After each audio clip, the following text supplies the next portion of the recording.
Some butter out of whipping cream here. Now, just to let you know, this butter recipe is in page 34 of the Whole Foods recipe guide. It's available through the Vitamix. Every single one of our packages actually has that recipe book in it. And the recipe book includes a number of other recipes besides whipping cream. And the way they tell you to do it is you start out with 2 cups of whipping cream. Now, we're using organic whipping cream here. It's 35% milk fat. Just toss that in. So the first step of the process, again, it's in page 34 of the recipe guide. The first step of the process is just turn the machine on high speed and actually let it turn into its own whipping cream. Now, normally you would put in some sugar, some vanilla, and make the whipping cream. And it start off slow, bring the speed up, and it usually makes it in about a couple of seconds there. This is going to take just a couple more seconds, and you can actually look at the top. Now what has happened is it has seized, which is exactly what we want. Now it's actually whipping cream, and you can use that on your desserts. But now, from now on, we're going to turn it back onto its lower setting, setting 5 or 6, and they tell you to use the spatula, and what they're telling you to do it sometimes is to take the spatula and push the ingredients down. And you can do this initially, and it just gets the initial mixing going. But I find that even though they tell you to turn it off a gazillion times, I find it works just fine just to use the tamper that of course comes with the Vitamix. This is our patented mixer, and just push it down. Now this does take a little bit of time. And the reason I wanted to make this video was for exactly this part of the demonstration, is it does take some patience. And I'm not talking an hour here, we're talking about maybe 2 or 3 minutes. But what it does is it separates the buttermilk from the butter. And at first it seems like nothing's happening, and actually at second and third it seems like nothing's happening, but all of a sudden it just separates. Now, what you might want to do, Brianna, is just come a little closer in a couple of minutes, and but for the first part, it's just a matter of just patiently working with the nut. It's not a nut butter. We make nut butters in here as well, but it's just allowing the blender to do the job of separating the butter from the buttermilk. This is a lot better than the churn. You don't have to wear overalls to do this. You don't have to own a farm. You don't have to go back to the olden days to make butter. And we're going to go a little faster. This is going to be very nice. But again, it's just a matter of patience. It does change over the time. It's good to know how long this video takes, because this is exactly how long it takes to make the nut butter, or the buttermilk, the butter from whipping cream. A little higher speed, maybe.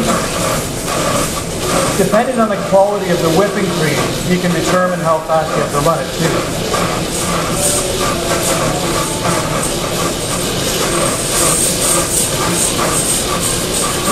What sometimes you can do is you can actually run your video while you're trying to make your own butter, and to determine exactly how long it actually takes to make this. Oh, it's almost there. Okay, coming closer so we can see the more detail. I've been making a bit of a mess here. Maybe that's why they wanted to use the spatula. I'll just set that there for a second. And we'll just watch this happen. You can really feel I can feel the thickness of it.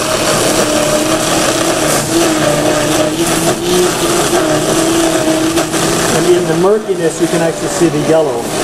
And you can see the separation between the butter and the buttermilk. It's very close. But you notice I'm not going fast. It's only setting 7 at the most. Okay, now it's completely separated. This is perfect. I made a little bit of a mess at the top, but whatever. Set that to the side. And the next step is to separate the buttermilk from the butter. And that will include, in this case, I'm going to use a cheesecloth. At home I use a colander. This is a cheesecloth that we've been using for other things. And I'm just going to pour this in here. There's the butter there. Absolutely beautiful. The next step after making getting the butter out of the container, and you can spinning the blade does help release the product as you use the tamper. Geez, that looks good. It looks better when you use, especially when you use the organic butter. At home we use grass-fed organic milk, and I think that's what this one is too. This is coming out the same. You can see the butter has separated nicely, and I don't need to, so there's a little bit left in there, but that's all right. Here's the next step, is underneath is actually buttermilk. So that's the buttermilk in there.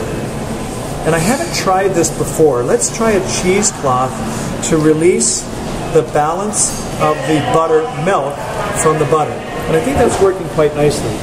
So they didn't suggest this in a cookbook.